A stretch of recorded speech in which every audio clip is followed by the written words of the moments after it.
रेत उड़ रही थी। तेज हवा में लॉन्च पैड के आसपास लगी भारी मशीनें कराह रही थीं। धूप सीधे जमीन पर गिर रही थी और गर्मी से लोहे के खंभे तप रहे थे। आसमान की तरफ सीधा खड़ा था एक विशाल रॉकेट, सफेद रंग का, लंबा, शांत, लेकिन भीतर से बेचैन। लॉन्च टाल दिया गया था। वैज्ञानिकों के चेहरों पर तनाव साफ दिख रहा था।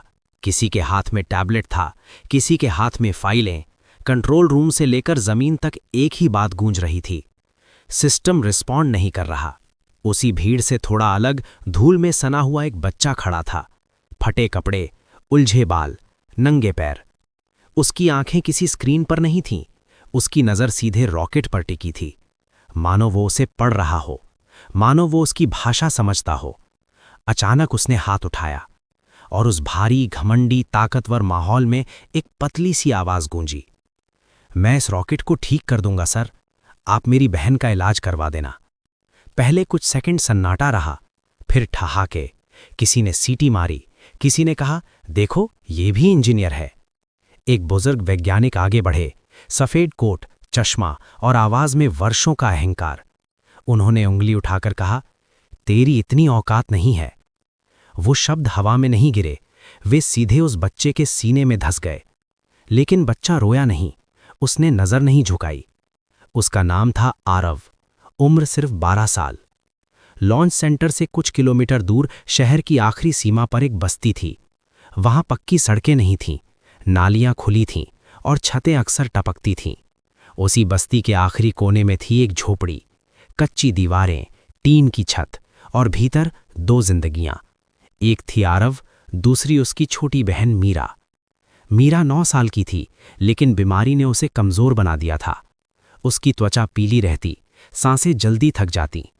डॉक्टर ने कहा था, खून की बीमारी है, इलाज लंबा है और महंगा। मां को दोनों बहुत पहले खो चुके थे। पिता की याद भी धुंधली थी। अब बस भाई बहन थे और रोज की लड़ाई। आरव स्कूल नहीं जाता था, लेकिन वो अनपढ़ नहीं था। वो कबाड़ बीनता, टूटे रेडियो, पुराने मोबाइल, जले हुए बोर्ड। वो उन्हें खोलता, तार देखता, फिर जोड़ता। मीरा अक्सर पूछती, भैया ये सब क्यों? आरव मुस्कुराता, क्योंकि मशीनें कभी झूठ नहीं बोलती मीरा, गलती हमेशा इंसान करता है। रात को झोपड़ी के बाहर बैठकर वो दूर से रॉकेट की लाइटें देखता। उसे लगता जैसे वो उसे बुला रही हों। उस रात मीरा की हालत बिगड़ गई थी, तेज बुखार, सांसों में तकलीफ। आरव उसे लेकर सरकारी अस्पताल दौड़ा। डॉक्टर ने सिर हिलाया, यहां से नहीं हो पाएगा। आरव ने पूछा, तो कहां? डॉक्टर ने जवाब नहीं दिया, बस आंखें चुरा लीं। उस रात आरव ने पहली बार खुद को छोटा महसूस किया, बेहद छोटा। अगले दिन लॉन्च पैड पर हंगामा था। रॉकेट में तकनीकी खराबी आ गई थी, लॉन्च रुक गया था। आरव वहां पहुंचा, जैसे रोज आता था, लेकिन आज उसकी आंखें अलग थीं। उसने खुले पैनल देखे, कुछ तार ढीले थे, एक सेंसर गलत सिग्नल दे रहा था। उसके दिमाग में सब जुड़ गया और फिर उसने कह दिया, मैं इस रॉकेट को ठीक कर दूंगा सर। गार्ड ने धक्का दिया, किसी ने कहा, भाग यहां से। लेकिन आरव रुका। उसने जोर देकर कहा, अगर मैं गलत हूं मुझे भगा देना, अगर सही हूं मेरी बहन को बचा लेना। भीड़ अचानक शांत हो गई। भीड़ से एक युवा वैज्ञानिक आगे आए। उनकी आंखों में हंसी नहीं थी। उन्होंने कहा, इसे बोलने दो। आरव को पास बुलाया गया। उसने जमीन पर उंगली से सर्किट बनाया, समस्या बताई, समाधान समझाया। कुछ वैज्ञानिक हंसे नहीं, सोचने लगे।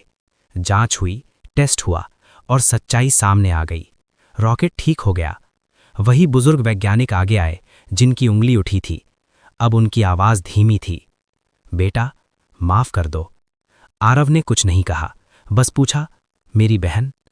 मीरा का इलाज शुरू हुआ। अच्छा अस्पताल, अच्छे डॉक्टर। आरव हर दिन बाहर बैठता, डर और उम्मीद के बीच। कुछ हफ्तों बाद डॉक्टर मुस्कुराए, अब खतरा नहीं है। मीरा बच गई। लॉन्च का दिन आया, रॉकेट आसमान की ओर बढ़ा। धरती कांपी, आसमान गूंजा। नीचे खड़ा था आरव, साफ कपड़ों में, लेकिन वही आंखें। आरव पढ़ने लगा, सीखने लगा, आगे बढ़ने लगा, लेकिन वो कभी नहीं भूला वो दिन जब उससे कहा गया था, तेरी इतनी औकात नहीं है। और वही दिन उसकी असली शुरुआत बन गया। औकात कपड़ों से नहीं, सोच और हिम्मत से तय होती है। और कभी किसी बच्चे के सपने मत तोड़ो, क्योंकि अगली उड़ान उसी की हो सकती है।